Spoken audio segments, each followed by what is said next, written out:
Excelsior news में आप सबका स्वागत है। इस वक्त जो हमने पहले कहा था कि ये गवर्नमेंट गर्ल्स स्कूल अरनिया में है, त्रेवा में है। ये इलाका हिंदुस्तान और पाकिस्तान के बॉर्डर पे है, अलोंग द बॉर्डर है।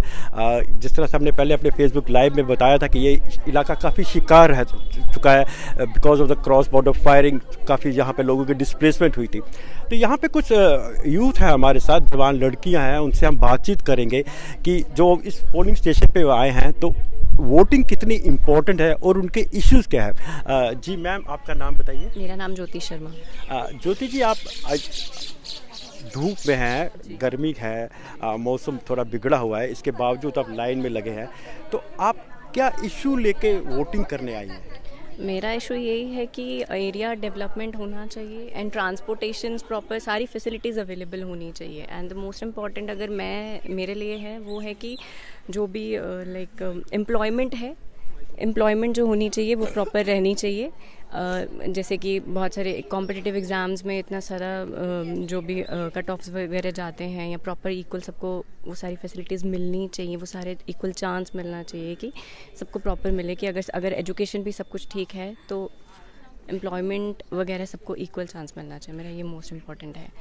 ज्योति जी, आपका ये कहना है कि आपका जो इम्पोर्टेंट प्रायोरिटीज़ जो आपकी वोटिंग की है वही है कि एम्प्लॉयमेंट ट्रांसपेरेंट होनी चाहिए, फेयर होनी चाहिए, एम्प्लॉयमेंट है वो ज़्यादा से ज़्यादा बेरोज़गार है उनको मिलनी चाहिए, और इलाके की डेवलपमेंट होनी चाहिए। ये टॉप प्रायोरिटीज़ है। आपका नाम मैडम? निशा शर्मा।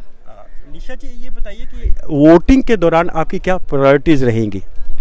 मेरी प्रायोरिटी तो एक रिजर्वेशन को लेके भी है कि अगर लिखा गया है संविधान में कि इक्वालिटी है तो मिलनी भी चाहिए और डेवलपमेंट भी होना चाहिए। लेकिन मुझे जम्मू में डेवलपमेंट मिला भी है जब से बीजेपी आई है, तो मेरी ज़्यादा प्रायोरिटी साथ तो बीजेपी के साथ ही है। और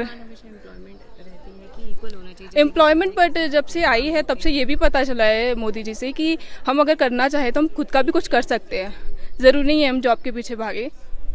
और ज्योति नाम है ना आपका?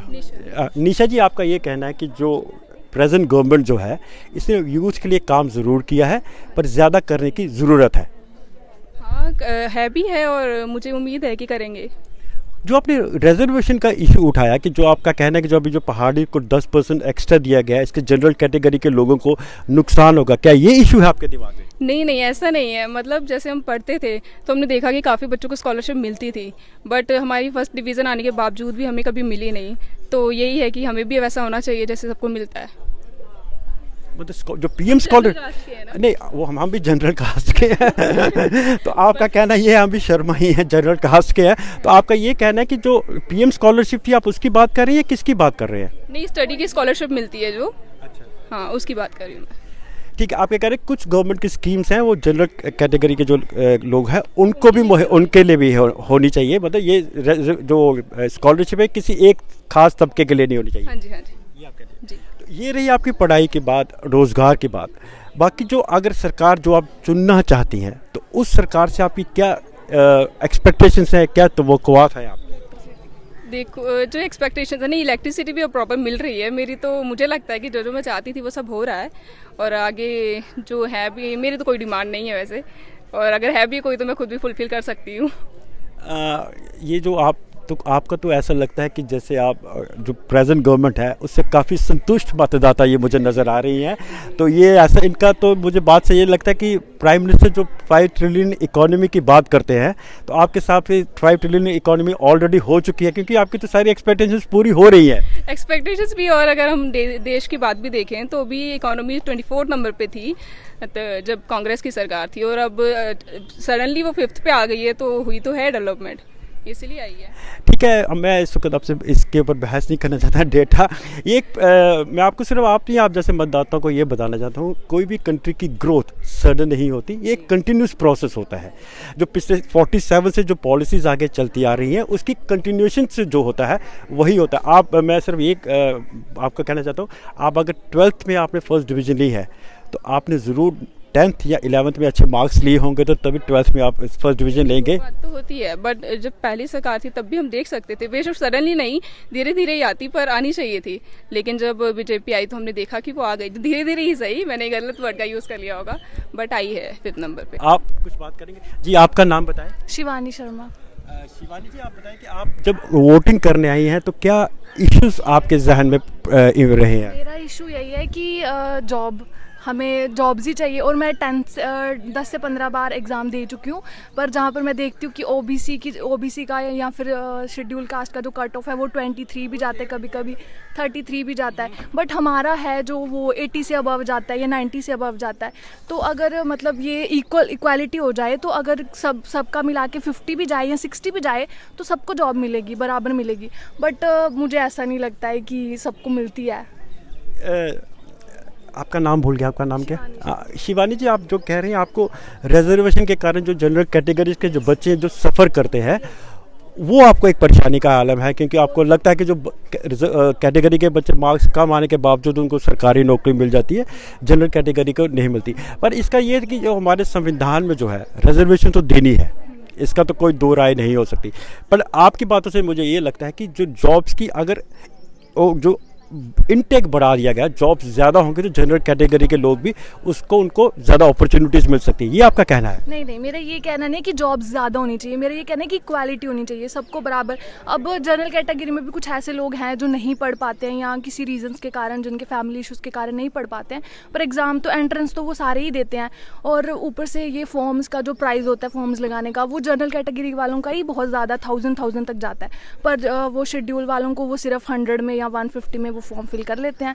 पर जनरल में भी कुछ गरीब लोग होते हैं जो नहीं फुलफिल कर पाते, हर एक एग्ज़ाम नहीं दे पाते, तो वो इशू है, एक अभी भी है, वो स्टिल अभी चल रहा है। अब कुछ जनरल कैटेगरी के लोगों की अपनी एक परेशानी है, जिसके ऊपर जो मुझे लगता है जो आपसे बातचीत कर रहे हैं, ना कोई पॉलिटिकल सिस्टम उस पर ज़्यादा बात करता है, ना एडमिनिस्ट्रेशन ज़्यादा बात करता है, बट उनको एग्जाम। तो एक जनरल कैटेगरी का बच्चा अगर 80 मार्क्स लेके आ रहा है और अगर एक्यूरेसी के साथ 60, अगर वो 60 मार्क्स ले रहा है और एक्यूरेसी के उसके ग्रेस मार्क्स मिल रहे हैं 69 मार्क्स ले रहा है, वही दूसरा बच्चा वो किसी भी कैटेगरी का हो, लेकिन अगर वो 40 में ले रहा है, वो सिलेक्ट हो रहा है, तो कौन ज़्यादा मतलब स्किलफुल हुआ उस चीज़ पे अगर कोई क्वेश्चन रेज करे। JKSSB का अगर एग्ज़ाम का पैटर्न था, 4 साल हमने एग्ज़ाम का वेट किया, उसके बाद भी एकदम मतलब हम सेटिस्फाइड नहीं थे।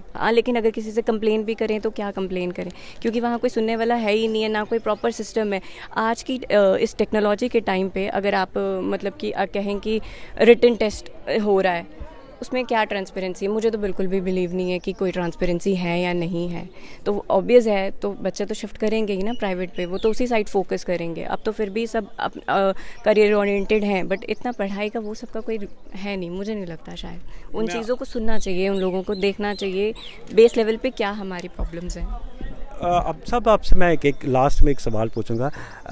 जैसे आज वोटिंग हो रही है, आप सब लोग वोट करने आ रहे हैं, आपका तो first time, I think so आप फर्स्ट टाइम है, तो डेमोक्रेसी की जड़ें मजबूत हों, ये एक देश के लिए कितना महत्वपूर्ण रहता है? How important the democracy in a system, आप बताएंगे? यही एक डेमोक्रेसी का एक एग्जांपल है। हम बोल रहे हैं, हमें नहीं पता कि किस तक पहुंचेगा, हमें है कि नहीं, कोई ना कोई तो ज़रूर होगा जो हमारी ये बात सुनेगा।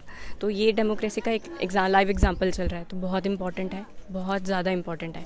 मुझे लगता है बहुत अच्छा पॉइंट भी है कि हाँ जी। अब आपसे पूछना चाहते हो, डेमोक्रेसी, जमहूरियत, लोकतंत्र के लिए आप वोट डालने आ रही हैं, तो एक हिंदुस्तान जैसे मुल्क के में लोकतंत्र कितना इम्पोर्टेंट है और कितना मजबूत होना चाहिए? हाँ, जैसे उन्होंने बताया वो बिल्कुल सही है उनकी बात, कि हम बोल पा रहे हैं कि कोई ना कोई तो सुनेगा ही एटलीस्ट, या सुनना चाहिए उनको।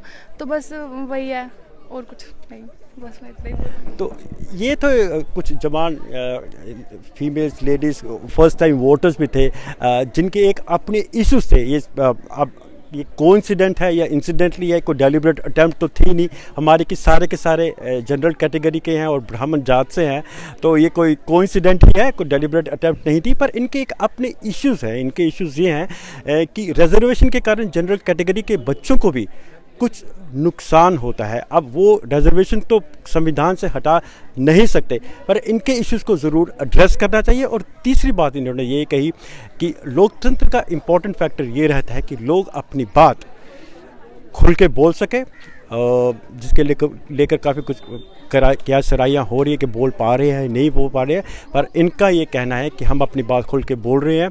अब ये बात कहाँ तक पहुँचेगी ये उनको नहीं मालूम, पर ये अपनी बात बोल सकते हैं। और इनका ये कहना है कि इसी के कारण लोकतंत्र, जमहूरियत सिस्टम के लिए काफ़ी इम्पोर्टेंट रहती है।